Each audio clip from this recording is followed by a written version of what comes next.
back to Grandpa's Time. Hey grandkids.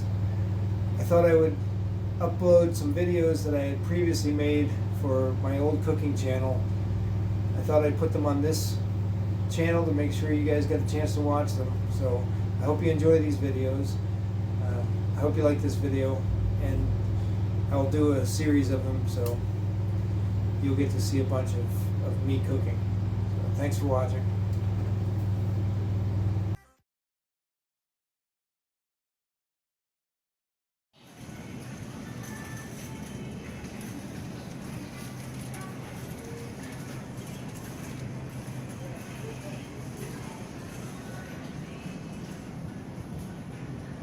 Which apple? I ended up finding some Braeburn apples.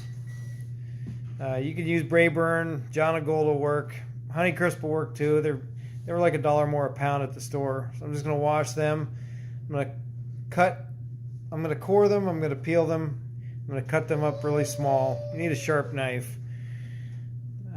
What else goes in the pie is 3 tablespoons of flour, a half a cup of sugar, a dash of salt, a 1/4 teaspoon of nutmeg, and a 1/4 teaspoon of cinnamon.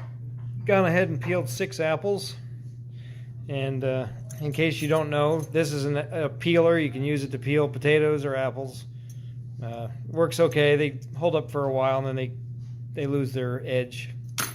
But yeah, so now I'm gonna go ahead and cut them, get the cores and the seeds out, and then cut them into small slices and then add them to the dry. Cut the apples off the cores.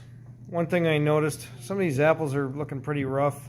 It's pretty late. These apples were probably harvested 6 months ago, maybe 7 months ago. And I just read an article where they said apples will keep up to 14 months. They actually sell apples in the grocery store sometimes 14 months after they were picked.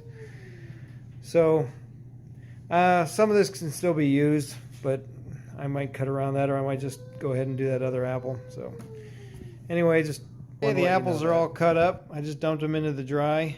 I like to cut them fairly thin. It's just personal preference. Some people cut big chunks.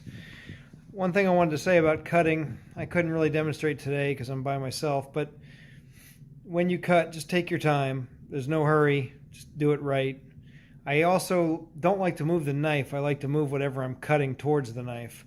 So you sort of push it, and you use I've always used 3 fingers, or sometimes I've used 3 fingers and, you know, like this, and I'll just sort of push it like that. Gordon Ramsay does a pretty good demonstration in some of his videos. But anyway, I'll try to do a demonstration one time if I remember to, but I'm by myself today, so.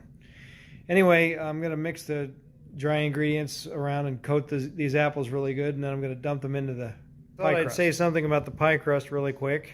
This is refrigerated pie crust. Came from the store in a 2-pack.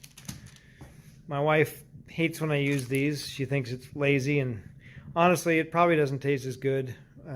I've had compliments about my homemade pie crust on the boat when I was making it, but I wanted to show you this way because it's a quicker method if you don't have a lot of time. If you're working on a boat, a lot of times maybe you only have a little bit of time to make a meal, or you get off deck and you've got to throw something together, and then you have to go back out on deck, and you come in and check on it, but you're working the whole time. So I just wanted to give you an idea.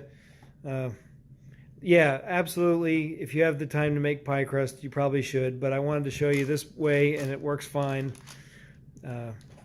Especially when you're in a hurry. All my apples are pretty well coated with the dry mixture, and now I'm ready to dump them into the pie crust. Okay, we've got our filling in the pie crust, and this is a tablespoon of butter total, cut into thirds. Put that on top. Now we're ready to top our pie with the second pie crust, and I'm just going to use a little bit of water. It's just my own technique. I don't know if everybody does this or not. I never asked my wife. I should ask her. And I just get it just wet a little bit. I'm going to finish that up, and I'll show you why. The 2 crusts together, and the water seems to help with that. And I'm just going to go around. I'm actually going to use both my thumbs and press and go around.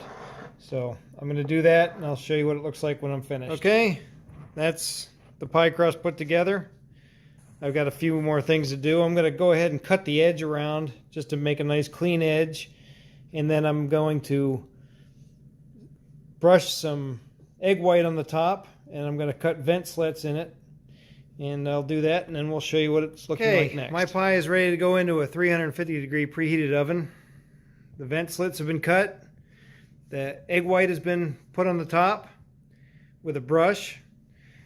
And you might notice this aluminum foil looks a little strange, but I've noticed over the years that my edge seems to get brown a little faster. So I'll put that on there just for half the time, and I take it off about halfway through. We'll cook this for about 45 minutes.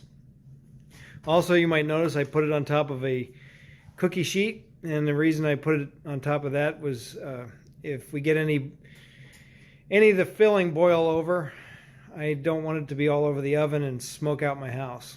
And you don't want that in your galley. So put this in the oven, and we'll see how it looks when we're done.